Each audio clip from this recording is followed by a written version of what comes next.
Assalamualaikum warahmatullahi wabarakatuh. Saya Dimas, NRP 17, dengan dosen pembimbing Rengga Asmara. Kali ini akan membahas tentang membuat fungsi. Tujuan pembelajaran dari materi ini adalah untuk mendeskripsikan kegunaan fungsi, membuat store fungsi yang disimpan, memanggil fungsi, menghapus fungsi, serta membedakan antara prosedur dan fungsi. Jelas tentang fungsi. Fungsi adalah nama PL/SQL block yang mengembalikan sebuah nilai.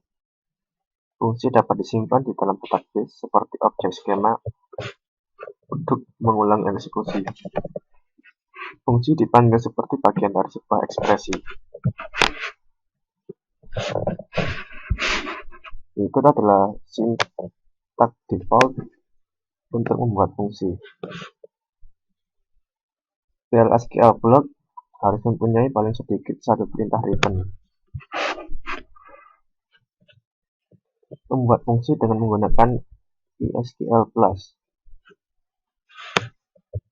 Masukkan perintah create function pada editor dan simpan sebagai file SQL. Jalankan file script dari source code dan compile fungsinya. Gunakan use error untuk melihat kumpulan error. Ketika berhasil dikompil, panggil fungsinya. Dan berikut adalah contoh fungsi untuk mendapatkan gaji dari tabel employee.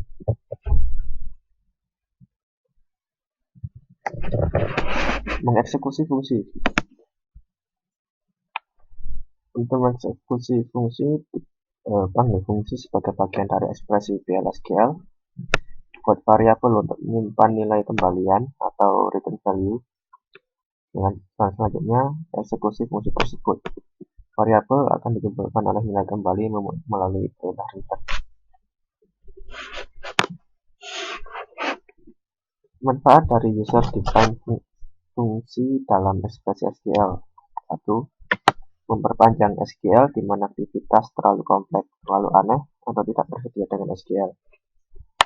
Dapat menambah efisiensi ketika digunakan dalam closeware untuk memfilter data seperti menentang untuk memfilter data di dalam aplikasi. Serta dapat memanipulasi karakter string. Dan ini adalah contoh fungsi untuk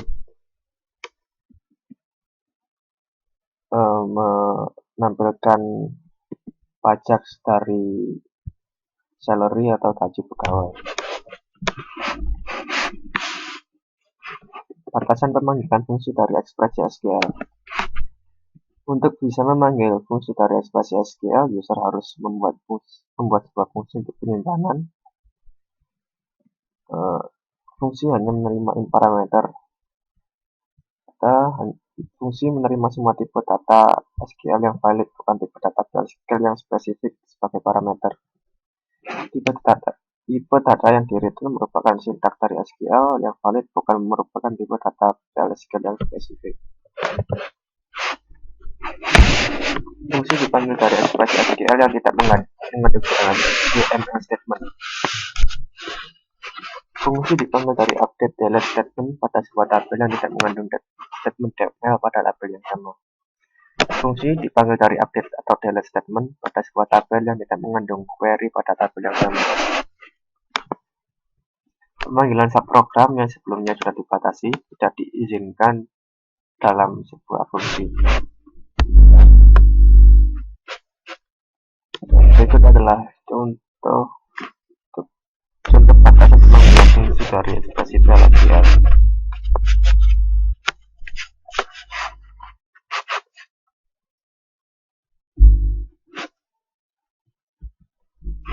Menghapus fungsi.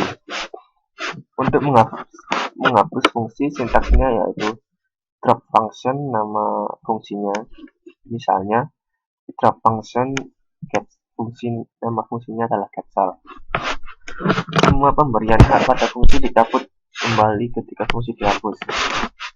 Sintak create or replace sama dengan menghapus atau membuat kembali fungsi. pemberian hak pada fungsi ini sama dengan ketika sintaks ini digunakan. Perbandingan antara prosedur dan fungsi. Prosedur mengeksekusi statement dari file SQL, sedangkan fungsi meminta agar menjadi bagian dari sebuah ekspresi. Prosedur tidak boleh ada return clause pada header. Fungsi harus ada return clause di bagian header. Prosedur boleh tidak ada satu atau banyak value. Fungsi harus mengambilkan satu value. Prosedur boleh dideklarasikan return statement. Return harus paling tidak memiliki satu return statement. Keuntungan membuat penyimpanan prosedur dan fungsi. Pertama, meningkatkan kinerja. 2. Memudahkan dalam maintenance. 3. Meningkatkan keamanan dan integrasi data. 4. Meningkatkan kejelasan kode. Kesimpulan pada materi kali ini yaitu fungsi dari PL/SQL block mempunyai return value. Fungsi dibuat dengan menggunakan sintaks create. Fungsi merupakan bagian dari sebuah ekspresi. Fungsi disimpan di database yang bisa dipanggil dengan menggunakan perintah SQL statement. Fungsi bisa dihapus dari database dengan menggunakan perintah drop. Pada umumnya, Anda menggunakan prosedur untuk menampilkan sebuah aksi dan menggunakan fungsi untuk menghitung sebuah value. Selanjutnya, bagian latihan-latihan soal.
Terima kasih telah menyaksikan video kali ini. Wassalamualaikum warahmatullahi wabarakatuh.